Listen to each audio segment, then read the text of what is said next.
This is Wildcat Country. It's only right. The ball's in his hands. A milestone victory for Arizona. Simon says championship. All the inside scoop on U of A athletics. It's up for the end zone. Arizona has scored the touchdown. Wildcats win. Let's go to work, fella. Welcome to another edition of Wildcat Country, powered by Backcourt Marketing. Eric Cohen and Shane Dale. And Shane, the Wildcats men's basketball team are number 3 in the nation. Can you believe it? Hashtag bear down, hashtag run with us, hashtag rat poison, the latter of which Tommy Lloyd called being ranked number 3 because he doesn't want his team to get complacent. Hopefully less horsing around after this. Now they're in the top 5, they're in the top 3. They realize that that's not a good idea. I'm talking, of course, about my guy Kirk Kriisa. But yeah, it was nice to see them go out and take care of business with a 7-man rotation against a Utah team that just got beat by ASU as well. So it's good. I share Tommy Lloyd's concerns. I actually like having a coach who says, I don't want us ranked so high because I don't want our guys to get complacent and all that. And I don't. They're going to go through some rough times. They got a lot of games to go. I'm sure there's going to be some upsets here and there, maybe as soon as this weekend. But it's nice. The rankings mean anything? No. Is it nice to be this good halfway in the season? Ask the Arizona Cardinals, right? So I don't think they're going to collapse like Cliff Kingsbury's guys did, but it's nice, and hopefully these guys will stay healthy. Kirk Kriisa will avoid the horsing around going forward, and we'll have some more wins to talk about next week.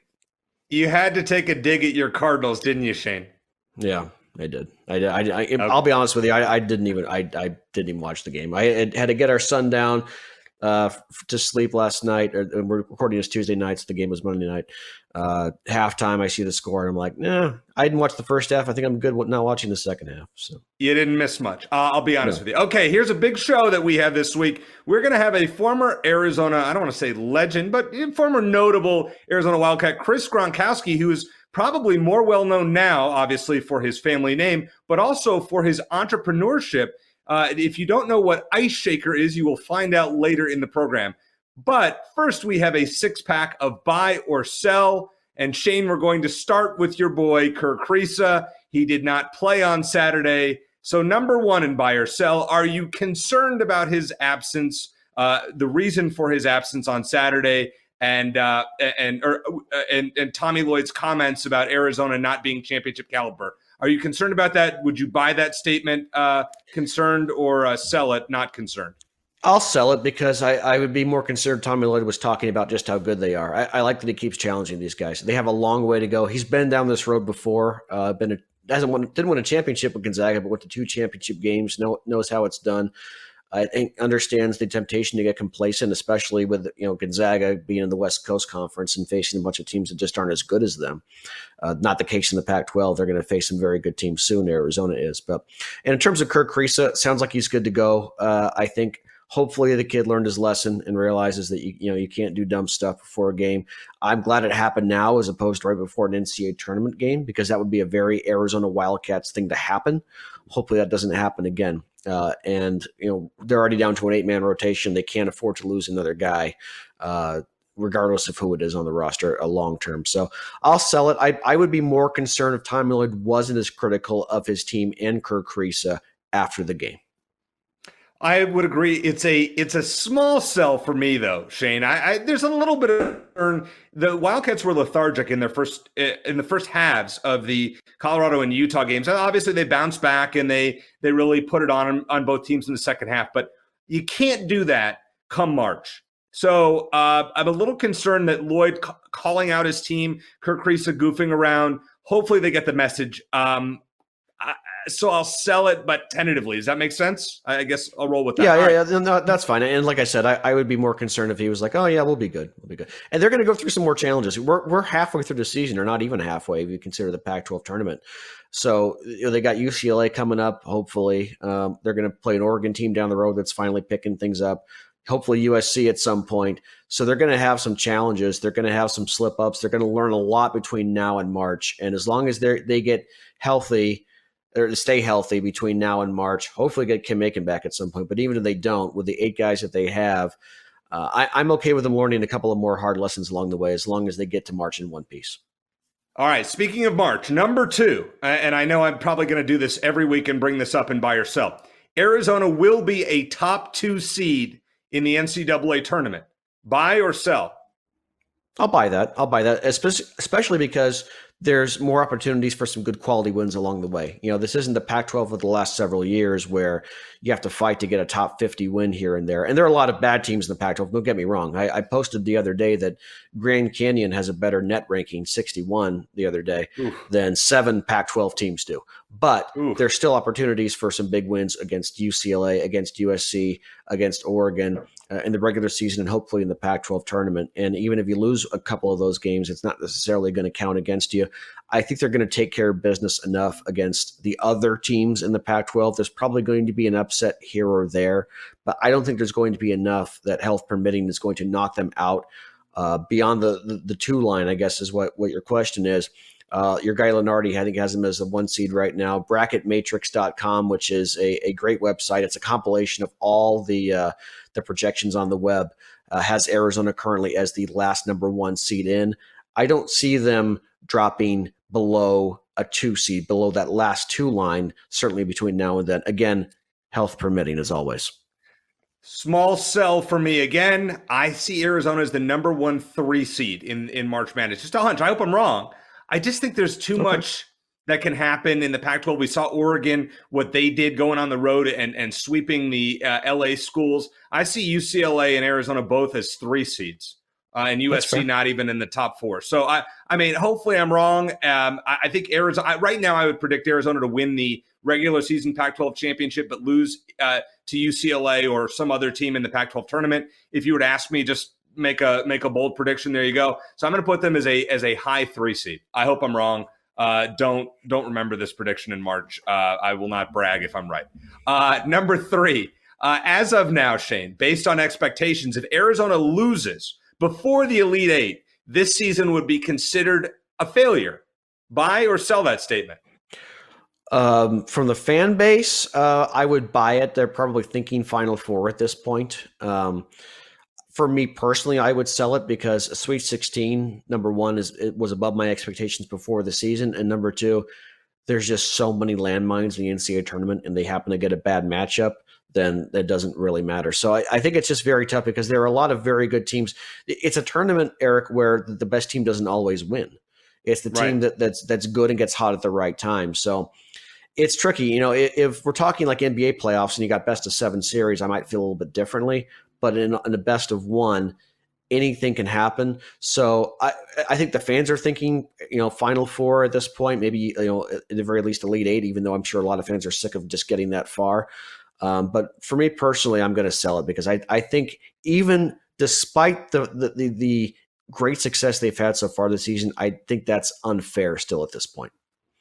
Do you consider what the Arizona Cardinals did? Do you consider that a successful season or no?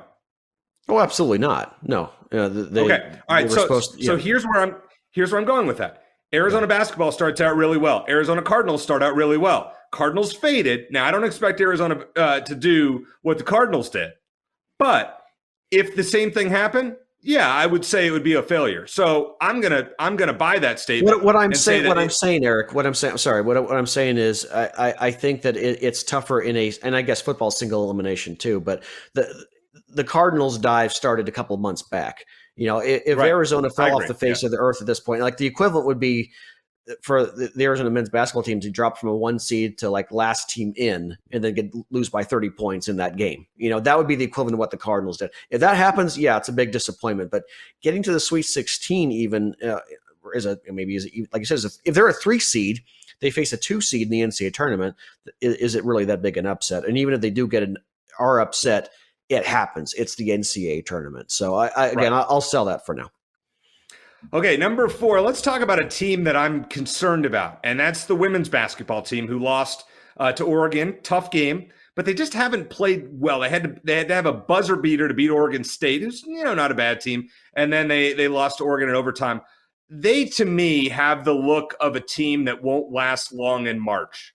Are you buying or selling that statement? Hopefully with the women's basketball team listening, because they always play better with a chip on their shoulder, I will buy it because I think, especially in basketball, more so than any other sport, it's a game of superstars. Ari McDonald was a superstar, and you need those people in the clutch in big game situations to get you through. Arizona is a deeper team than last season. They don't have a superstar. Kate Reese is very good. They have a lot of very good role players. Shayna Pellington has been great. She made the game-winning shot.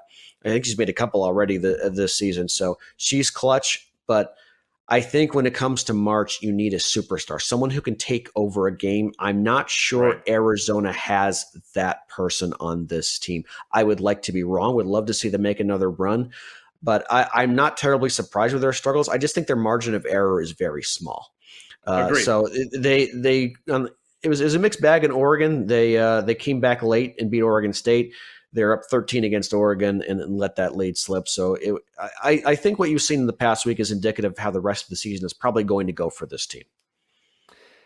Yeah, this is a team where if they win a tournament game or two, I'd say good year. I'm good with it. They got in the top 5 at some point during the year, but I don't have the expectations for them like I do the men's team. Just simple as that. So I'm going to buy that. I don't mean to be negative, but let's be honest, Shane. You and I on this podcast are going to call them like we see them.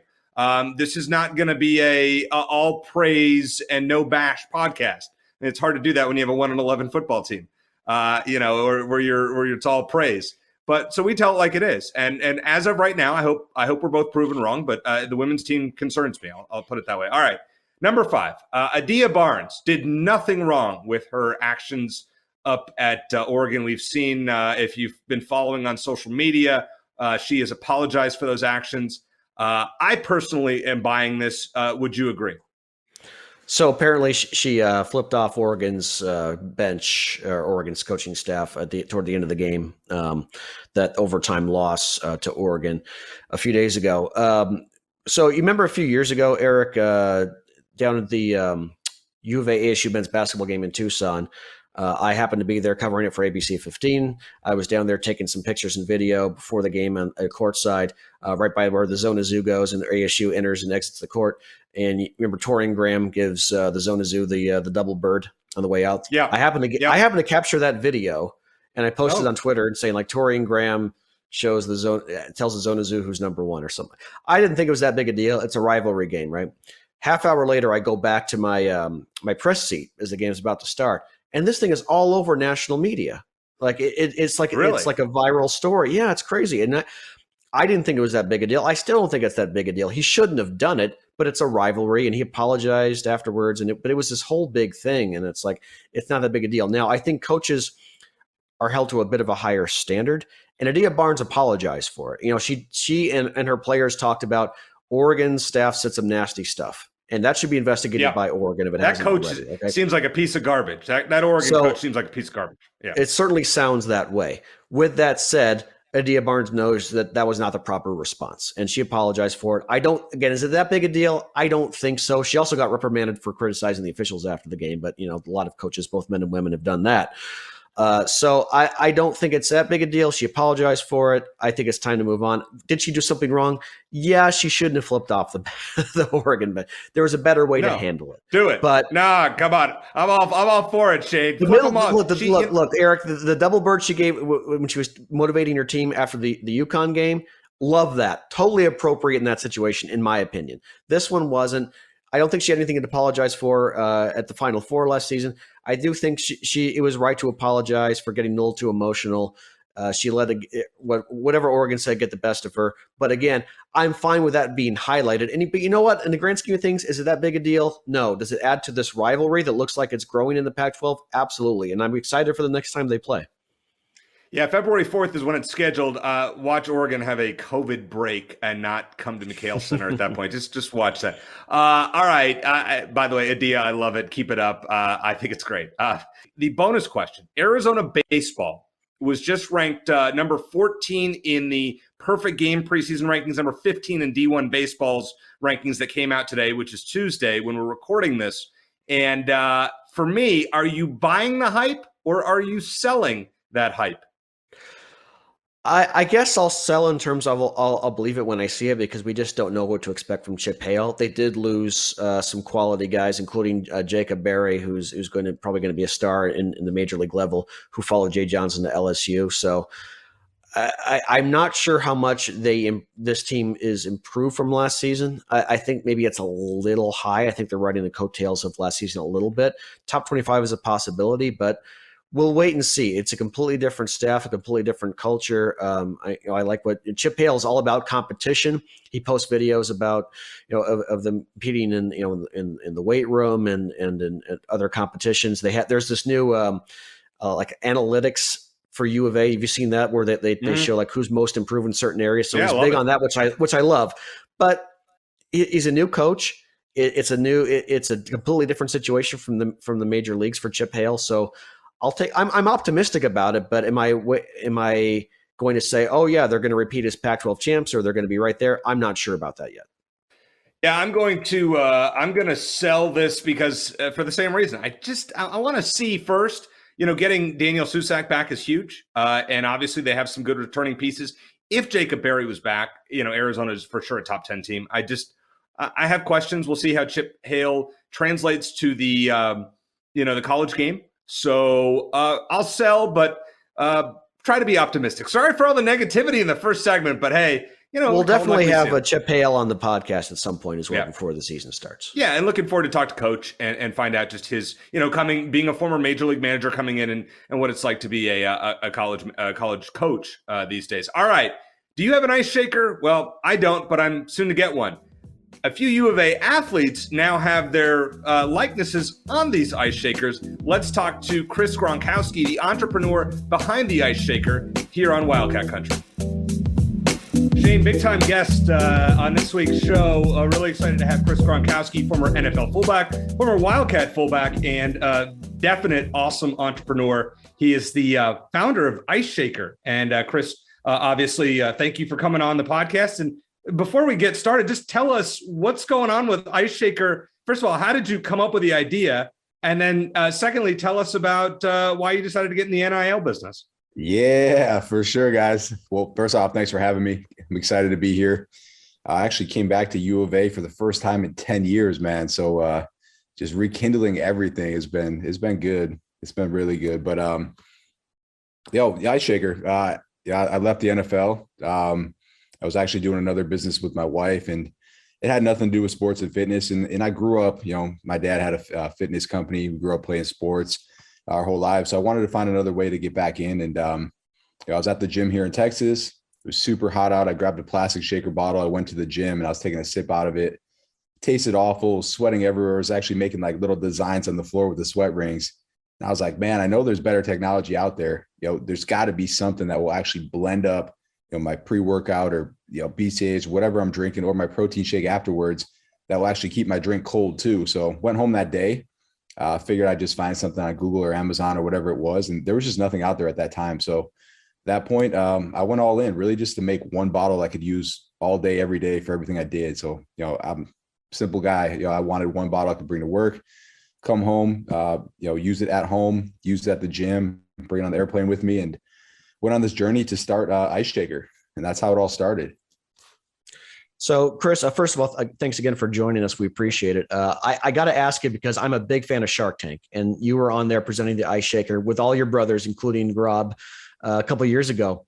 And you got a deal, I believe, with Alex Rodriguez and Mark Cuban. It's pretty intense discussion. I think Lori Grenier was sort of thrown under the bus at the end. But take us behind this. I'm just fascinated. Take us behind the scenes. How long did your actual pitch go? What was it like being in that spotlight? Yeah, so it's pretty intense. You go on there and it's the real deal. You're really out there for about an hour. It could be longer. It could be a little shorter as well. But when it gets down to it, they show the best 8 minutes. What they don't show you is everything else that they drilled you on. Really, for me, all the way before high school, what I did for my first jobs, what I did through high school, what I did through college, what I did after college, what our family did, really everything. So by the end of it, they knew everything about me. They knew where I went to school, when I went to school for, every job I ever had. And then, it's real money, and they were throwing real offers out there, because at the end of the day, it's a lot of time and effort for them to do all the due diligence and then put their team, their staff into it and really dig down and help you out. So they want to make sure that they're getting themselves into something that they think is going to actually be successful. So, but overall, the best part about the show was having my brothers there. I think once they all came out of that back room, we did a flying chest bump. We played flip cup against the Sharks. And I think it really just helped loosen up the room. And after that, I don't feel like I got the really hard questions that I saw a lot of people get when I was watching episodes to prepare for the show. Okay. And so that deal with Alex Rodriguez and Mark Cuban, did that end up going through? And then if so, how has that impacted Ice Shaker? Yeah, so we ended up having offers from all five. We closed the deal with Mark and Alex. Right. After it takes a couple months, but after that, you get the money. The money comes into your account. It's a real deal, and the impact's huge. I mean, the immediate impact is all the exposure that you get, the proof of concept, the fact that all five Sharks and then two actually invested into the company. That was massive for a startup. To really prove to everyone that this is something that's legit. This is something that you should buy. So that immediate exposure plus the money plus all the sales that came in really just helped us launch the product from one product, one SKU, one color into over 100 different varieties over the next 12 months. Yeah, I mean, it's what you've done with it is crazy. And now you took a different step and got some notoriety with your alma mater by signing 3 athletes to NIL deals. How did you choose the 3 athletes, and tell us about that? Yeah, so I had to lean on the alumni a little bit because I haven't been following along too much. Man, the games are late, especially here in Texas. By the time I watch the first quarter, I got 3 kids now.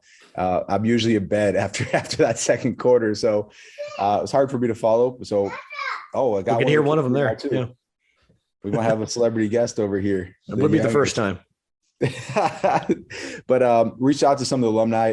One of the guys that got us to U of A was Donnie Salem. He really pushed Rob and I to be there. So reached out to him immediately and was like, hey, man, I'd love to get in the space. Who do you recommend that I go with here? And he suggested 2 players for me. And then we wanted to mix it up a little bit as well. So there goes. That's not a problem. I got a 2-year-old where my wife is watching downstairs. No worry. We'll roll with it. Yeah, he's going back downstairs. He'll be gone in a second here. That's fine. But yeah, then we what we saw was that, and I'm sure you saw the reports as well. I mean, majority of the NIL deals are football players, right? So we wanted to switch it up a little bit. We wanted to show some love to the females as well, and we decided to get one of the softball players as well to jump on board. Yeah, pretty exciting. Christian Young, Majon Wright, who's one of Shane's favorite players, love that guy. Of course, Janelle Meano, I hope I pronounced her name right. So pretty cool that you dipped into softball as well. She had an awesome freshman year, so excited to see what she does. And it'll be cool to see them repping your company. Now, I want to talk about your journey as a Wildcat. You transferred in back in, I think it was 2008, and you had 2 years left to play. Is that right? Yeah, I came in 2007. I had to sit out. 2007, yeah. Yes, I had to sit out a year. That's right. That was the days before you actually could transfer immediately. Isn't it crazy to look at that now? It's insane now. You get paid now and you can transfer whenever you want. It's incredible. Imagine if you were in school and that could have you and your brother were in school, or you and your brothers were in school. All right. So coming to Arizona, playing for Mike Stoops, just tell us about that experience and playing on those great teams with your brother. Willie Tuitama was there when you were there. And then Nick Foles obviously took over. Yeah, man, those were the good times. So I came in, I didn't expect much. Pretty much they told me that if I was able to at least play special teams, and Rob came to school there, that I would have a chance to go back on scholarship. So they also said I'd have a chance to try out for the baseball team, which was cool for them to do. But what I didn't realize is I would have to do all the workouts and training for both football and baseball, which was just an absolute beatdown. I probably lost about 30 pounds during that, and eventually just had to pick one or the other and went with football. But I didn't know what I was going to do when I got there. Initially, they wanted me to play linebacker. I hadn't played linebacker since high school. So, that was 2 years since I did that. And I thought I was a better offensive player. So seeing the offense, I knew that the fullback almost never played. But they gave me an opportunity and said, hey, if you want to play fullback, we're going to move Earl Mitchell. You might play 6-10 snaps, maybe at max a game. Is this something you want to do? And I was like, yeah, man, I'll do it. Let's do it. So I did start, maybe playing 10 snaps the first game, had a good game, ended up playing 20 snaps, then to 30. And then, it really became a full-time position at fullback. So really didn't have a lot of expectations, but, just kept working and ended up proving that there was a spot there for me. So all ended up working out well. Yeah, Chris, you didn't have a lot of touches during your time at Arizona, but you had a couple big catches on a single drive in the Las Vegas Bowl. And the second catch was a touchdown from the aforementioned Willie Tuitama that helped put the game away against BYU and give Arizona its first bowl win in its first bowl appearance in a decade. You actually had more receiving yards than your brother did in that game. Do you remember those two plays in particular? I think it was the same play over the middle, if I remember right. Yeah, man. We ran a million powers up the middle the whole season. So every time we did the fake, I'd be wide open right down the middle. So yeah, we ran a fake 36 power, little pop pass over the middle, and ran it in for a touchdown. And that's the first time I realized, the power of betting, because it was a nationally televised game. I think we're the only bowl game on at that time. And I just kept getting all these DMs on Twitter, like, man, you're my favorite player. You locked up the game. You won me all this money. And I was like, what are these guys talking about? But that was interesting, man. So that was kind of the first time that we were on national TV, and it was a big game, and got some recognition for a touchdown. You were part of a program that turned a corner after years of losing seasons, and that was sort of the culmination of that. I think the winning the Las Vegas Bowl. Arizona sort of at the beginning of that process again here under Jedd Fisch. Just from your experience, what do you think it's going to take to turn this program around? Man, I think it's a different age now, day and age, man. I think you have to make the school cool again, and that's kind of what got robbing us there. We had Donnie Salem, who's telling us it's the coolest school ever. We're guys from Buffalo, New York. He's bringing us down to Arizona. It's hot. They're throwing pool parties, and we're like, man, this is freaking awesome. We got to come here. So I think it's the same now. I think it's a little bit different with social media. You have to show the kids, and they have to see it through social now. That you have to get kind of those influencers. You have to get people talking about your school. Jedd's got a YouTube channel going. We did the whole record-breaking catch out of the helicopter. I think that all plays into it. That's huge now. These guys want to see that, and they want to see NIL deals. NIL deals is huge. I think the schools that step up and get some big NIL deals from local businesses or from the alumni are going to win, because you could tell me as an athlete coming out of high school that, the last starting fullback here, has 10 NIL deals. I'm probably going to sign at that school. That's good money, especially in high school and then in college. I mean, Rob and I probably had $100 a month to live on. So if someone with an NIL deal came in and paid us a couple thousand, we're signing on that dot all day. Yeah. And that's a huge recruiting tool. So I think social media is going to play a lot. Obviously winning is going to help for sure. But NIL deals, I think too. I think NIL deals are going to be a big deal. What's your take on Jedd Fisch? I know you probably had a chance to meet him a little bit at the spring game. Just your thoughts on him as a football coach, and just as a guy that you've got a chance to talk to. Yeah. I think he's doing big things. Like I said earlier, I hadn't been back to the school in 10 years. Jedd came in, he hit us up. He hit Rob up, he hit me up. He hit up almost my whole class. I feel like came back to the 10-year reunion. Most of those guys I talked to, I said, how often you come back? They're like, dude, this is my first time. So in 10 years, we hadn't been back. He reunited everyone. He got us back. He got a bunch of other players back. So that's huge. Bringing the alumni back to talk to the players, really just getting buzz out there, because then we go talk about it. We post about it. That's big. All that stuff's big. That's huge exposure. But Jedd himself, that guy's nonstop energy. The whole week he's hitting me up afterwards. Even during the season, he's hitting us up and asking us questions. What can we do better? How can we get the alumni, more involved? So he's in it. He's 100% in it to win it. He's doing all the right things, and he's really trying to build that culture back at Arizona.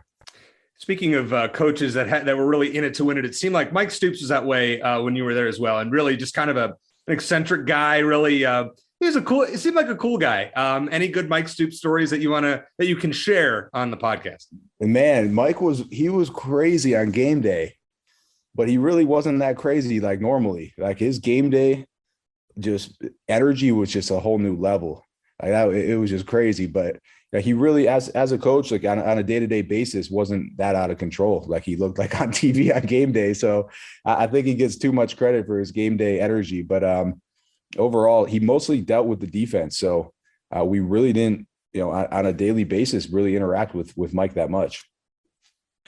Last question for you, Chris, and we really again appreciate your time.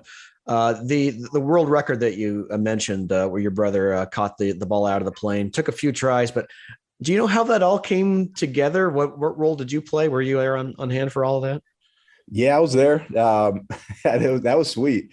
They talk about 600 feet up, and you're like, man, that's not that high. And then you see the ball come out of the helicopter, and you can't even see it. I mean, it's a little speck until it actually drops, and you can start to pick it up a little bit. But they asked me to go up in the helicopter, and I was like, man, I'm good. I'll let our superstar alumni Donnie Salem though do it. So Donnie ended up going up there, dropping the ball out of the helicopter. I was down there just watching. I was cool with not getting in the helicopter. So, but yeah, man, that was sweet. I think it took him like 4 or 5 tries to catch it, but he also doesn't catch punts or anything like that for a living, and it's just such a different angle. So, I think if he at least tried to practice punts or something like that before it probably would have been 1 or 2. Being that Jed's now in charge, hopefully we'll see you back more around Tucson, more maybe for a game this fall, if all goes well. Yeah, man, we win a couple games, I might have to come back. And there you have it right there. All right, last question for you, Chris. Tell us where we can go get our ice shakers. I need one. I'm a golfer, like to golf, and I obviously need one for the golf course. How can I go buy one? Yeah, I mean, it's perfect for Arizona. We have third-party testing on the bottle. It's going to keep your drink cold for 30 plus hours. What's cool is we did do custom bottles for the players as well. So any Arizona fans that are listening, if you want any of the 3 players custom bottle, we put their number on it. We put their signatures on it. Check it out. Just go to NIL sponsored players on iceshaker.com and we have them there. If you're just looking for the standard bottle, now really can buy it anywhere. We're national with GNC, Vitamin Shop. We're on Amazon website as well, has the best variety and selection. So definitely check out iceshaker.com. Might have to buy Shane a Majon Wright ice shaker before his birthday next. Yeah, I know you do. Chris, thank you so much for joining us. Great to have you on. Hopefully we'll have you back on again one of these days and reminisce more about your playing days. Great to hear from you, and congrats on all of your success. I appreciate it, guys. Thanks so much for having me. I want to read you a message from Josette, a small business owner in Scottsdale. Josette says, Backcourt Marketing created a social media strategy for all of my gyms. They post engaging content every day and have really brought up the analytics on all of my pages. We meet to go over marketing ideas every month, and I really appreciate their personalized approach. That, in a nutshell, is the kind of return on your investment that you can expect when you trust Backcourt Marketing to fulfill your company's social media needs. This is a company that helps businesses reach their target audience online and build a brand that will crush the competition. They're a dedicated, knowledgeable team of brand advocates, designers, and creative writers who will help take your business to the next level. Make sure to get your business noticed. Call 480-744-6173. That's 480-744-6173. Or email team, TEAM, at backcourtmarketing.com to get started. And remember, Backcourt Marketing is the marketing agency for those who love competition. Very cool to talk to Chris Gronkowski about his football days, his ice shaker, what he's done being on Shark Tank. I mean, just really cool how he has kind of transformed himself from athlete, former NFL fullback, to big-time entrepreneur. So very cool, and look forward to having him on another time to talk not only about his business ventures, but about his brother too. We didn't really get into that and talk about the success that Rob's had, but it's nice to see that he and Chris are coming back to campus. With a Jed Fish has invited them back. Hey, Kevin Sumlin, wherever you are, I guess in the USFL, you should have followed what Jed Fish is doing. Shane, what Jed is doing right now, I mean, every week it's almost like redundant. It's just unbelievable when you see a 1-11 team that is recruiting like they were 11-1. I mean, it's unbelievable, isn't it?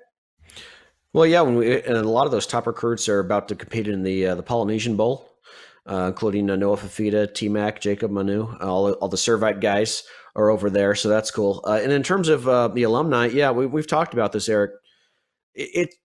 I give Jed Fish a lot of credit for bringing the alumni back and getting them to buy into this program, but this was a no-brainer. This should have been done a long time ago, especially when you're a program that's had limited success, good years here and there over the last 20, 30 years, however long it's been, however far you want to go back. You need those alumni as ambassadors, more so than I think than if you're a top 5 program or top 10 program every year. and bringing those guys back to buy in and talk about about the program, especially the higher profile guys like Teddy Bruschi and Rob Gronkowski, that's massive. And so I'm glad that the Gronks were back in Tucson. It was fun asking Chris about that game against the BYU because I remember those two catches on that one drive. Sure, it was the same exact play they called both times. We had Willie Tuatama talk about it. So big thanks to Chris for joining us. Glad that Jedd Fisch has really embraced the alumni. It seems like they've really changed their minds about the hire just as we have. A lot of those guys didn't know who he was. They know now. They bought in even after a 1-11 season. It's hard to deny the success that he's had in terms of recruiting, and eventually that's going to turn to success on the field. All right, I'm giving you a bonus buy or sell. I saw this one tonight, which is interesting. It was in an article. So John Wilner, who writes for the Bay Area News, he's the big Pac-12 insider. He came out with his 2022 Pac-12 rankings, in order in the division. He has Arizona 4th in the South and ASU 5th. Are you buying or selling that prediction as of now? And I'm sure we will talk about this over and over, but buy or sell, and just Arizona finishing ahead of ASU in the Pac-12 South next season. Well, Wilner's the guy who had Arizona men's basketball finishing 8th in the Pac-12. Yeah. I think, so we'll just throw that out there. Although I didn't think he was that far off at the time. I think 8th was a bit low, but let me put it this way. I see how it happens. I think, ASU is going to be a bit depleted. Yes. They're not going to be able to reload like they had in previous years. They brought in a few high-end recruits, but there's not a lot to choose from. I think Arizona's a team that's going to be better by the end of the season than it was at the beginning. And every team should be, but I think especially this team with a lot of new players, a lot of raw talent. I think it's going to come together eventually. So I could see a scenario, in which, maybe Arizona's a game behind ASU going to the last month of the season, but they start picking things up. Maybe it comes down to the Territorial Cup game and Arizona finds a way to finally get past ASU and win that game. Am I ready to embrace that yet? No. Because kind of like the baseball team, I need to believe it. I'll believe it when I see it.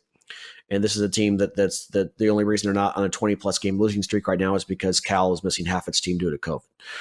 So I see a path to it. I'm going to sell it for now, but I see how he gets there, if that makes sense. I'm going to buy it just because I'm buying into the hype of everything, Shane. I'm buying into it, and you know what? I'm not going to apologize for it. I really like Jaden Delora as a quarterback. I didn't like him at Washington State. And I really like him as Arizona's quarterback compared to what they had this past year, what we had to watch. So, yeah, I'm just going to buy it just because it's almost February and we're, 7.5 months away from opening day. And, I don't even care that San Diego State and Mississippi State and North Dakota State. Sure, they could start 0-3, but can Arizona find a way to win 4 in the Pac-12? Yeah, maybe they could. I think maybe more than that is asking a lot, but Arizona's going to play 7 home games next year.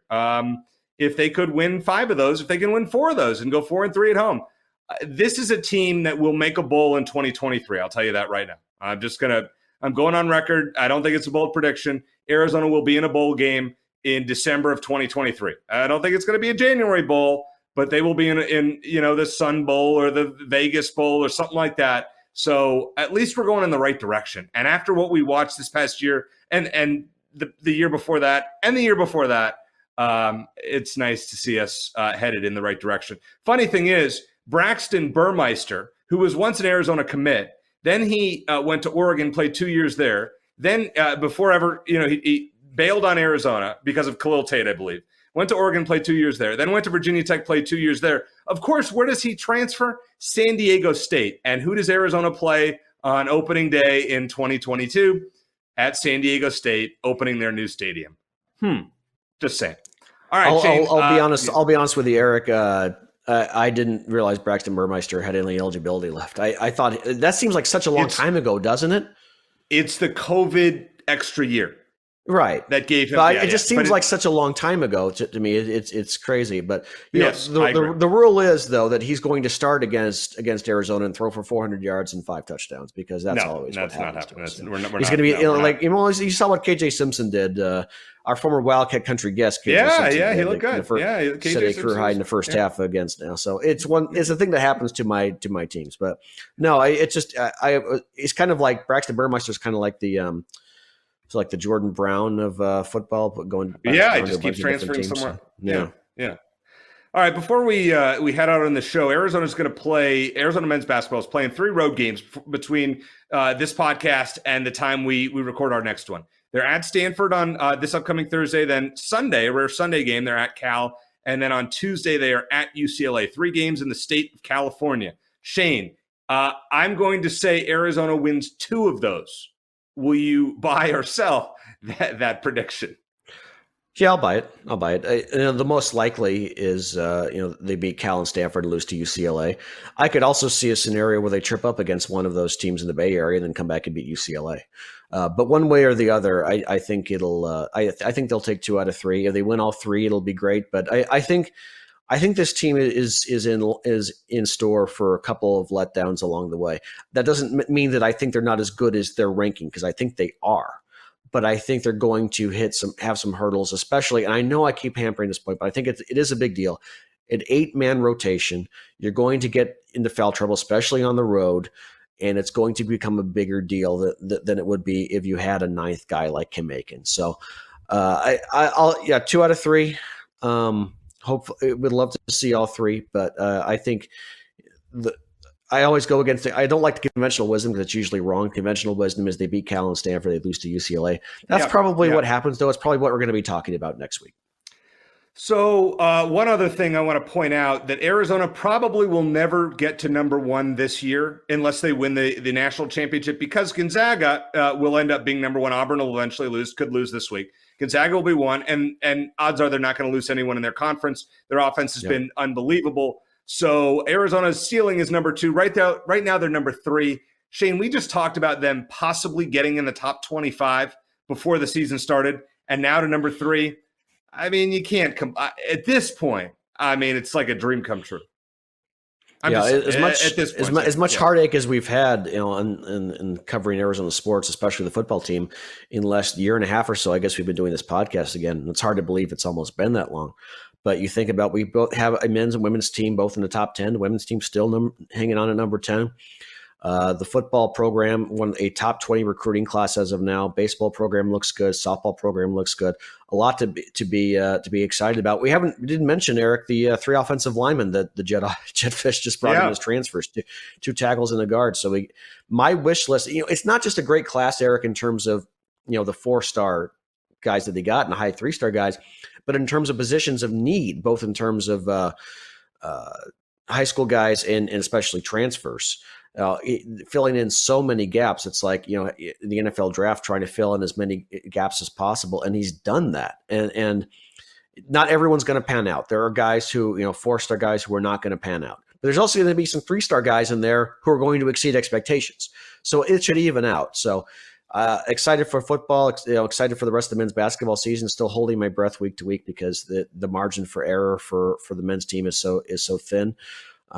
But it's a good time to be a Wildcat. And you said football team's going in the right direction. Only one direction to go, Eric, and that's up with this team.